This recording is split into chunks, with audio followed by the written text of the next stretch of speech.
자, 우리 그동안의 내용 복습하고 시작해 봅시다. 우리는 모두 뭐 하고 싶다? 행복하고 싶다. 그래서 사람들이 행복을 가는 길을 그동안 세 가지를 찾았다. 첫 번째, 내가 원하는 걸 갖는 소유. 그 다음에 내가 바라는 것을 이루는 꿈. 그 다음에 사람과 나누는 사랑. 이 세 가지를 이제 행복을 이룰 수 있는 행복의 공식이라고 하는데, 문제는 뭐냐? 행복의 공식을 다 이루고도 불행하다라고 말하는 사례가 종종 발생하더라. 자, 그렇다면 도대체 무엇이 우리의 행복을 무너뜨리고 있는가? 모래성처럼 쌓은 우리의 행복이 어떤 것에 의해서 굉장히 쉽게 허물어지던데, 그렇다면은 우리의 행복은 잘 사는 것도 중요하지만 그것보다 더 중요한 건 이 파도를 잘 막아내는 게 더 중요하겠다. 그래서 이 파도를 잘 막으려면 이 파도의 정체를 알아야 하는데, 지난주에 이 파도의 정체가 우리는 무엇이라 배웠죠? 악함이라 배웠습니다. 그래서 악함에 대해서도 두 가지로 나누어 봤어요. 지지난주에는 어떤 악함을 배웠죠? 타인의 악함. 그 다음에 지난주에는 어떤 악함 배웠죠? 내 자신의 악함.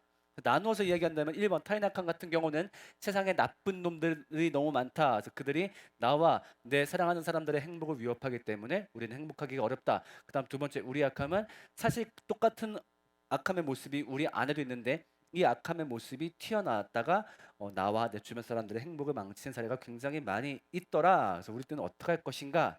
여기까지가 지난주까지 얘기였습니다. 되게 빨리 했어요. 자, 오늘 할 이야기는 뭐냐면요. 우리의 삶의 행복을 무너뜨리는 파도가 사실은 하나 더 있습니다. 악함만 존재하는 게 아니에요. 오늘은 우리 삶의 행복을 무너뜨리는 이 두 번째 파도의 정체를 함께 알아보려고 합니다. 과연 무엇이 우리의 행복을 또 무너뜨릴까요? 여러분들도 다 이 군번줄, 정확한 표현일 때 인식표라고 하는데, 인식표를 지금 다 차고 있죠. 네, 이거 항상 차고 있어야 됩니다. 그래서 늘상 이렇게 되게 항상 가까이 하는 물건이다 보니까 이렇게 별 생각 없이 바라볼 때가 많은데, 이제 가만 그 의미와 목적을 떠올려 보면은 굉장히 좀 무겁게 다가오죠. 이 가벼운 목걸이가.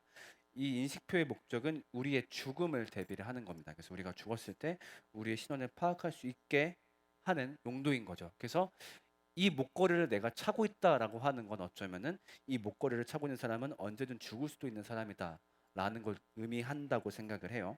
그래서 이 인식표 얘기를 통해서 우리의 삶의 행복을 가로막는 두 번째 파도를 얘기하려고 합니다. 그것은 바로 죽음이지요. 네. 이 죽음이란 단어는 우리가 웬만하면 입에조차도 잘 안 담으려고 하죠. 왜냐하면 그 단어를 말하는 것만으로도 굉장히 기분이 다운되니까. 물론 죽음이란 단어 쓰긴 쓰죠. 언제? 오히려 실제로 누군가 죽은 상황이 아닐 때.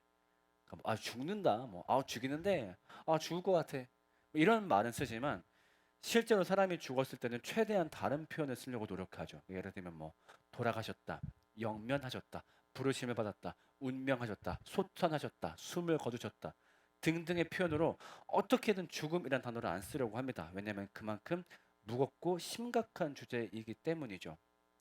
그래서 여기 있는 사람들도 죽음에 대해서 한 번쯤 생각은 해봤을 거예요. 그렇지만 그렇다고 막 엄청 깊게 생각한 사람도 있지는 않을 것 같아요. 왜냐면은 이 문제는 너무 막막하거든요. 굉장히 두려운 주제이기도 하지만은 떠올리면 너무나 막막한 주제이기 때문에 조금 고민을 하다가 그냥 접어버리죠.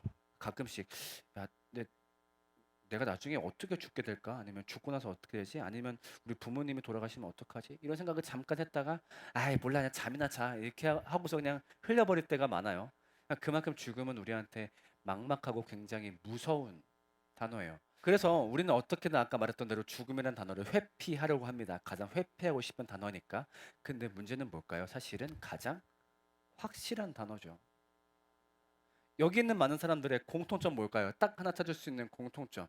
그것은 바로 우리는 모두 죽는다일 거예요. 이거는 세상의 모든 사람을 묶어도 마찬가지죠. 70억 인구를 모두 묶어서 공통점을 얘기해 보라라고 한다면 바로 죽음일 거예요. 우리한테 죽음은 반드시 다가오고 있고 우리가 피할 수 없는 일이죠. 자, 그러면은 한번 생각해 봅시다. 우리는 죽음이 왜 두려울까요? 사실 우리가 이렇게 죽음에 대해서 이렇게 깊게 파본 적은 없어요. 그렇지만 한 번쯤 파봐야 돼요. 아까 얘기했던 대로 너무나 확실한 이벤트거든요. 한 번쯤 이걸 한번 파봅시다. 우리는 굳이 죽음이 왜 두려울까요? 저는 여러 가지 이유가 있겠지만 첫 번째로 이런 이유를 말을 하고 싶어요. 자, 만약에 여러분들이 휴가를 나갔다라고 해봅시다. 훈련소를 수료를 하고 그 휴가를 나갔어요. 자, 그럼 휴가 나가서 여러분 제일 먼저 뭐 할 거예요? 여자친구, 노래방 이런 불효자식들이 당연히 집에 제일 먼저 가야지. 어디 딴 데 가려고. 부모님이 얼마나 기다렸겠어. 딴 데 갈 생각하지 말고 집에 곧장 바로 가야죠. 얼마나 기다리시겠어. 네, 한번 생각해 봅시다. 그래서 여러분들이 휴가를 맞이해 가지고 집에 딱 갔습니다. 그래서 집에서 삐삐삐삐 뽀레롱 해서 번호키를 열고 들어갔어요. 들어가서 이제 엄마 하고 문을 열었는데 아무도 없네요. 이 시간대 그래 아빠는 없을 수 있어. 원래 일 가시니까. 근데 원래 엄마는 있어야 되는데 엄마가 안 보인단 말이에요. 그래서 엄마 어디 갔지? 엄마, 엄마 자? 그래서 안방 열어봤는데 안 계셔. 그래서 좀 기분이 좀 이상합니다. 그래가지고 엄마한테 전화를 걸까 말까 하다가 에이 뭐 잘 계시겠지 해서 그냥 냉장고 열어서 요플레 꺼내 먹고 있는데 그냥 아무래도 기분이 이상해. 이거 좀 전화를 해봐야 될 것 같아. 그래가지고 이제 엄마한테 전화를 합니다. 뚜루루루루 뚜루루루 전화를 안 받는데 뚜루루루루 끊어졌어. 한 번 더 해봅니다. 뚜루루루루 뚜루루루루 이게 수화음이 가는 동안 계속 뭔가 마음이 불안해. 나도 모르게 왜 그런지 모르겠는데 근데 그랬다가 잠깐 여보세요? 전화를 받는 거야. 안도감에 들면서도 짜증도 같이 납니다. 그 어떤 기분인지 알지? 아 엄마 어디야? 나 휴가 나온다고 얘기했잖아. 뭐 어디야 지금? 그러니까 아 엄마 지금 여기 근처 병원 잠깐 왔어. 병원? 병원은 왜? 아니 엄마 저번에 여기 가사 아래쪽에 자꾸 이렇게 멍 같은 게 만져져가지고 주변에 병원 갔었는데 큰 병원 가서 검사를 한번 해보라고 하더라고. 그래가지고 오늘 큰 병원 왔어. 그래서 지금 검사 받고 있거든. 별거 아닐 거야. 그러니까 집에 얼른 갈게. 그 있는 김치찌개 먹고 있어. 뚝. 이렇게 전화가 끊어진다면 여러분들의 기분은 어떨까요? 그때부터 굉장히 찝찝하고 두려운 마음을 지울 수가 없을 겁니다. 왜냐하면 그것은 죽음의 그림자를 느꼈기 때문이고 그 죽음이 우리에게 다가올 이별을 느꼈기 때문이죠. 이것이 바로 우리가 죽음이 두려운 이유입니다. 죽음이 만드는 이별 때문에. 뭐 세상에 이별은 여러 가지가 있죠. 뭐 싸워서 하는 이별, 뭐 어떻게 해서 하는 이별. 근데 그런 모든 이별의 공통점은 두 번째 기회가 있어요. 그 사람을 다시 만날 수 있는 희망. 근데 죽음이 만드는 이별은 그게 아니죠. 이 두 사람을 영원히 갈라놓는 게 바로 죽음이 만드는 이별입니다. 그 우리가 행복의 공식을 얘기할 때 소유, 꿈, 사랑 중에서 사실 이 세 가지 중에서 가장 행복에 근접하다라고 할 수 있는 게 뭘까요? 세 가지 중에서 소유? 제 생각에는 사랑인 것 같아요. 왜냐면은 그 무슨 인터넷 검색에서 이미지 검색 들어가서 해피니스 아니면 행복 이렇게 검색했을 때 정말 재산을 막 이렇게 쌓아놓고 하하하 아니면 뭐 이렇게 멋있게 트로피를 딱 들어올리고 이런 그림이 나오는 경우는 많지 않아요. 대부분 어떤 그림이 나오냐면은 사람들과 함께 있는 그림. 뭐 이렇게 포옹하고 있거나 가족끼리 막 이렇게 웃고 있거나 손잡고 있거나 그런 거를 우리가 행복이라 여기는 거죠. 즉 사람과 나누는 어떤 그런 사랑을. 그래서 한 가지 예를 들어보면은 어떤 사람이 예를 들면은 그 소유랑 꿈을 다 완벽하게 이뤘어요. 그래서 돈도 많이 벌었고 자기가 원하는 꿈도 다 이뤘어. 근데 이 사람이 사랑에 실패했어. 그러니까 집에 가면은 막 분위기 개판이야. 막 그 엄마 아내하고 애들 싸우고 앉아 있고 애들 막 나랑 말도 안 할라 그러고 막 우리 부모님도 날 싫어하고 그리고 친구 그 마음 나눠 터놓고 얘기할 친구 한 명 없고 사람들 평판 내가 다 엄청 안 좋아 다 날 싫어해 라고 한다면은 그 사람이 행복하다라고 말을 하기 어려운 것 같아요. 근데 반대로 어떤 사람이 소유랑 꿈은 좀 잘 못 이뤘어요. 그냥 이냥저냥 이제 목숨만 부지하면서 살아. 근데 사랑이 완벽해. 집에 가면은 가족들끼리 사이가 그렇게 좋아. 맨날 서로 막 얘기하고 막 웃고 떠들고 그 다음에 주변 인간관계도 좋아가지고 어디 카톡 그 상태 메시지에다가 힘들다 세 글자만 딱 새겨놔도 막 그 카톡 메시지가 엄청 막 기프티콘 오고 무슨 일이야 여기 나와 뭐 우리 지금 술자리에 대해서 너 우리 지금 술자리에 모였어 너 부르려고 막 연락이 막 와요. 아마 이 사람이 조금 더 행복에 가깝다라고 말을 할 수 있을 거예요. 그만큼 우리는 사랑이란 가치에서 가장 큰 행복을 얻거든요. 근데 문제는 뭘까요? 바로 이 죽음은 이 사랑이 만들어주는 관계를 한 번에 끊어버리는 사건이죠.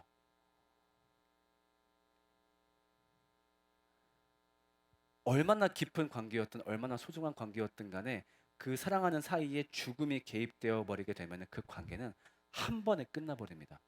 그래서 우리가 보통 연인들끼리 사랑을 맹세할 때 난 너를 영원히 사랑할 거야 라고 할 때 어떻게 얘기하죠? 난 너를 뭐 할 때까지 사랑할 거야? 난 너를 죽을 때까지 사랑할 거야. 응, 죽을 때까지. 죽음이 다가오면 더 이상 그 사랑을 지속할 수가 없겠죠. 그래서 모든 사랑은 반드시 죽음으로 끝을 맺죠. 뭐 세상 많은 사랑들이 깨진다 해도 우리는 변하지 않을 거예요. 오케이. 다만 죽음이 다가오면은 정말로 어쩔 수 없이 끝나버리죠. 그래서 아마 여러분도 정말 죽음으로 떠나보내고 싶지 않은 사람들이 있을 거예요. 그리고 만약에 그런 사건이 지금 발생한다면, 내일 발생한다면 정말 내 행복이 무너질 것 같은데 그런 사람들이 분명히 있을 거예요. 그런데 그 순간이 우리한테는 언젠간 오고 말 거라는 게 참 가슴 아프고 비참한 거죠. 자, 그 다음에 우리는 왜 죽음이 두려울까요? 음. 다시. 그 다음 쭉 말고. 저는 그렇게 행복이 무너진 사례를 좀 저는 그렇게 이제 죽음이 만드는 이별 때문에 행복이 무너진 사례로 기억이 나는 게 어, 사실 우리나라의 그 팬데믹 사건이 코로나가 처음이 아니었죠. 전 세계적으로 그 전에는 그 신종플루라는 사건이 있었습니다. 그 질병이. 저도 그때가 기억이 나는데 근데 그때는 물론 그때 나름대로 심각했지만 지금처럼 막 심각하진 않았어요. 뭐 마스크가 막 그렇게까지 필수도 아니었고 또 신종플루 까지고 걸리지 막 약간 이런 분위기도 있었거든요. 전 국민적으로 그냥 그렇게 어떤 밋밋한 분위기가 있었는데 그랬다가 우리나라 국민들한테 충격을 빵 주는 사건이 발생합니다. 뭐냐면은 당대 굉장히 잘 나가던 어떤 배우의 아들이 이 신종플루로 사망을 하게 됩니다. 이제 이광기라는 배우죠. 한창 커리어 하이를 쌓아가고 있었던 그때 이분의 둘째 아들이 신종플루를 통해서 죽음을 맞이합니다.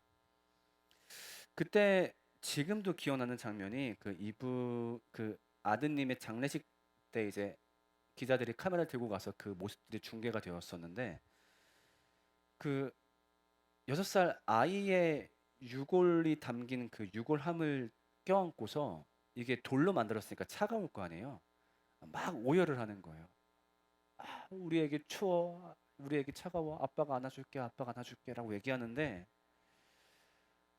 그 장면을 보면서 정말 가슴이 찢어졌던 기억이 나요. 정말 저 순간에 저 배우가 쌓아놓았던 어떤 행복이 소용이 있었을까? 다 소용이 없었을 거예요. 정말로 너무나 가슴 아프고 나한테 그런 일이 발생한다면 저 또한 정말 제 삶이 망가져 버릴 것 같은.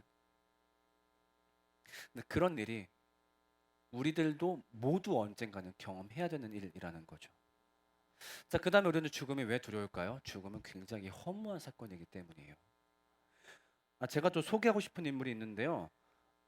이분은 조미령 감독이라는 분이에요. 많은 분이 잘 모르는데 뉴욕 대학교에서 영화학과를 졸업하고서 28살에 영화를 한 편 찍었어요. 그 독립 영화를. 근데 그게 무려 그 1998년도 칸 영화제에 초청을 받습니다. 독립 영화가. 저 많이들 모르는데 굉장한 사건이었어요. 그때 당시에.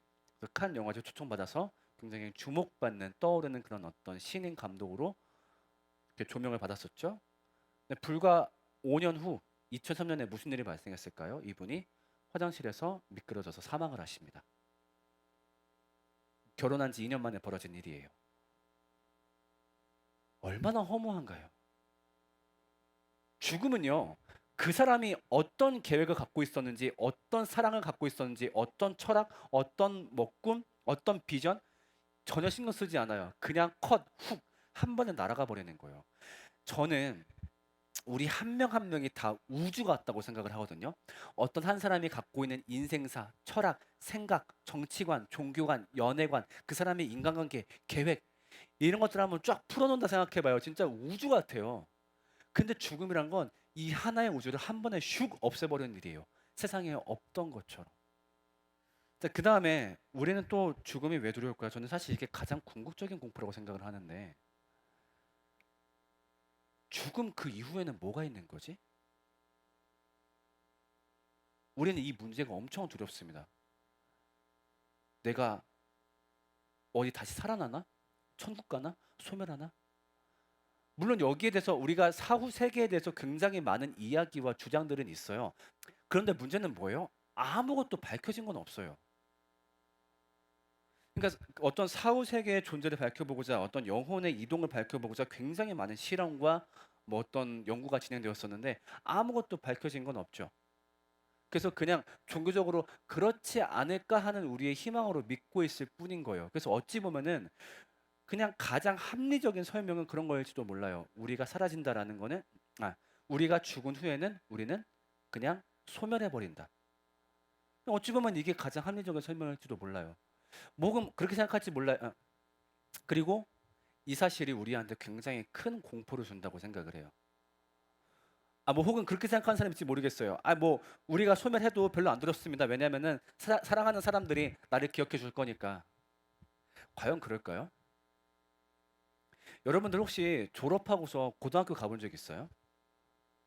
되게 반가웠을 거예요. 왜냐면은 가면은 아는 후배들도 아직 남아 있고, 20대 초반까지는 가면 반가워요. 왜냐면 가면은 아는 후배들도 남아 있기도 하고, 선생님들도 계시고, 그쵸 반갑고 인사하고, 오랜만에 왔구나. 근데 불과 10년 후에 가잖아요. 일반 공립학교 같은 경우는 아는 사람이 한 명도 없을 거예요.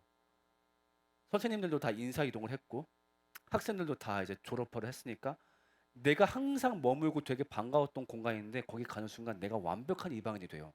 누구세요? 다 이러는 거죠. 마치 내가 그 학교에 존재하지 않았던 것처럼. 마찬가지예요. 죽은 사람들이 우리를 기억할까요? 몇 년 동안이나? 100년만 흐르면 나를 기억했던 그 사람들도 다 사라져 버려요. 그러면 그때 나는 어디 있는 거죠? 뭔가 우주를 떠나들고 있나? 잠들어 있나? 아니야, 잠든 것과는 다른 상태인데 내가 소멸한다? 내가 사라진다라는 건 어떤 기분이지? 그러니까 이게 내가 소멸한다라는 이야기가 아직 젊은 사람들한테는 별로 안 와닿을 수 있어요. 왜냐면은 자기가 지금 죽을 것 같진 않거든. 그러니까 뭐 소멸? 뭐까짓 거 쉬는 거 아닐까요? 아니면 잠자는 것 같지 않을까요? 근데 이렇게 가정해보자. 여러분들이 오늘 밤에 잠들면 오늘 밤에 눈 감으면 못 깨어납니다. 왜냐면은 잠든 그 사이에 천장이 무너져서 고통도 못 느끼고 삑 하고 죽을 거예요. 라고 한다면, 네, 미안해요. 이런 얘기해서 미안해요. 근데 만약에 그렇다라고 한다면은 여러분이 제일 궁금한 건 그걸 거예요. 그렇다면 나는 그 후에 어떻게 되는 거지? 소멸을 갖다 주는 궁극적 공포 때문에 우리는 죽음이 굉장히 두렵습니다. 그러니까 이 소멸을 그냥 받아들이기에는 너무 두려운 거죠. 이 소멸이 진짜라고 한다면 정말 나란 사람의 가치는 뭐지? 그렇게 내가 우주에서 정말 눈에 보이지도 않아가지고 있다가 사라져도 모를 존재라고 한다면은 내가 이 삶을 열심히 살아야 될, 의미 있게 살아야 될 이유는 무엇인 거지? 그러니까 이런 복합적인 내 존재에 대한 어떤 의문도 들기 시작하는 거예요. 이 소멸이라는 것 때문에. 자, 우리가 이제 죽음이라는 것에 대해서 보았습니다. 죽음이라는 파도는요, 정말 엄청나게 거대하죠. 악함 때도 만만치 않았지만 죽음이란 파도는 정말 너무나 거대합니다. 우리가 이것에 대해서 어떻게 대항할 수 있을까 싶을 정도로. 그런데 확실한 건 뭐냐면요. 이 죽음은요. 지금도 나를 향해 다가오고 있고 지금도 사랑하는 사람을 향해 다가오고 있어요. 이것이 우리 삶에 딱 부딪히는 순간 우리가 만들어 놓은 모든 행복은 마치 없던 것처럼 다 우리가 만들어 놓은 행복이 이 파도 한 방에 싹 쓸려 나갈 수밖에 없어요. 그 순간이 다가온다면 여러분들 너무나 고통스럽고 힘들 거예요. 그게 악함이 되었든 죽음이 되었든. 그래서 여러분 미리 대비하지 않으면 너무너무 고통스러울 거예요. 그러니까 행복의 공식이 나를 행복하게 만들어 줄 거다. 그걸 굳게 믿고 그냥 눈 감고 막 달려가다가 그 벽에 땅 부딪히게 되면 여러분 진짜 고통스러울 거예요. 저는 그런 사람들을 많이 봤어요. 목사님, 저는요. 저 스스로를 행복하게 했을 거라는 걸 다 이루었어요. 다 완성했어요. 근데 내가 왜 행복하지 않은 거죠? 그래서 여러분 반드시 이 문제, 이 파도에 대해서 여러분들 미리 대비를 해야 됩니다. 여러분들은 죽음과 악함에 대한 답을 가지고 있나요? 여기에 대한 대비가 있나요? 우리 한번 요거 다 같이 한번 읽어볼게요. 시작. 우리 늘 읽는 건데 요거 한번 3번 읽어봅시다. 시작. 우리는 미치도록 행복하고 싶다. 우리는 미치도록 행복하고 싶다. 우리는 미치도록 행복하고 싶다. 맞아요. 난 진짜 바라는 게 그거예요. 여러분이 행복하면 좋겠어요. 그래서 난 여러분이 달려가는 그 길이 의미 있으면 좋겠어요. 근데 그 길이 아까 말했지만 죽음과 악함 앞에 무너질 수밖에 없다니까. 그렇다면 거기에 대한 답이 필요해요. 그래서 나는 그 답 중에 하나로 기독교를 제시하고 싶은 거예요. 기독교는요, 죄와 사망에 대한 답을 말하려고 하는 종교예요. 그래서 그 답을 한 번만 들어보면 좋겠어요. 만약에 여러분의 삶에서 나는 악함과 죽음이 별로 안 두려워. 아이, 괜찮아요. 그럼 뭐, 그렇게 사셔야지, 어떻게. 근데 만약에 이 문제가 두려워요. 그런데 내 삶에서 딱히 여기에 대한 답을 못 찾겠어요. 그렇다면은 기독교의 이야기 한 번만 들어보면 좋겠어요. 들어봤는데 별로 공감 안 되던데, 아, 그럴 수 있죠. 그래도 한 번은 들어보면 좋겠어요. 왜냐면은 여러분은 여기에 대한 답이 필요하기 때문이에요. 그냥 사는 대로 살지, 열심히 살면 되겠지. 그게 아니더라니까. 다 같이 말씀 한번 읽어보겠습니다. 시작. 예수 안에 있는 성령이 당신을 죄와 사망에서 해방하여 주었기 때문입니다. 예수는요, 여러분에게 이 죄와 사망에 대한 답을 알려주고자 하는 분이고, 그것을 깨달았을 때 우리가 이루 말할 수 없는 평안과 행복이 온다 그래요. 저는 그걸 느꼈어요. 그걸 여러분들하고 공유하고 싶어요. 그래서 교회 문을 꼭 두들겨 주세요. 그 이야기가 여러분을 기다리고 있습니다. 그래서 우리 한번 다 같이 기도할게요. 어, 여러분 중에 기도가 익숙하지 않은 사람들 많이 있을 겁니다. 절대자가 존재한다라고 가정해 볼게요. 세상을 창조하고 전지전능한 절대자가, 그리고 그 절대자가 여기에 함께 계시고 또 우리의 기도를 듣고 있다라고 가정을 해 볼게요. 그리고 그분을 하나님이라고 합시다. 그 하나님에게 여러분의 마음을 조곤조곤 말하는 게 기도예요. 우리 어떤 거 놓고 기도할 거냐면요. 오늘은 딱 한 가지만 놓고 기도할게요. 이 죽음에 대한 답을 알려달라고 기도합시다. 네. 너무 두렵죠. 내가 죽을까봐, 그리고 내가 사랑하는 사람이 죽을까봐. 어떻게 기도를 해야 될지도 모르겠어요. 안 죽게 해달라고 기도할 수도 없잖아요. 그렇다고 뭐 죽음을 달라고 기도할 수도 없는 노릇이고. 그렇다고 한다면은 이 막막한 문제에 대한 답은 뭔가요? 저 앞에 있는 양반이 하나님이 그 답이라고 하는데 그 답을 나한테 알려주세요. 내가 이 답이 궁금해서 교회 문을 두들겼을 때 혹은 성경을 펼쳤을 때 그 답을 깨달아서 이 죽음의 공포에서 해방될 수 있게 도와달라고 우리 다 같이 기도하겠습니다.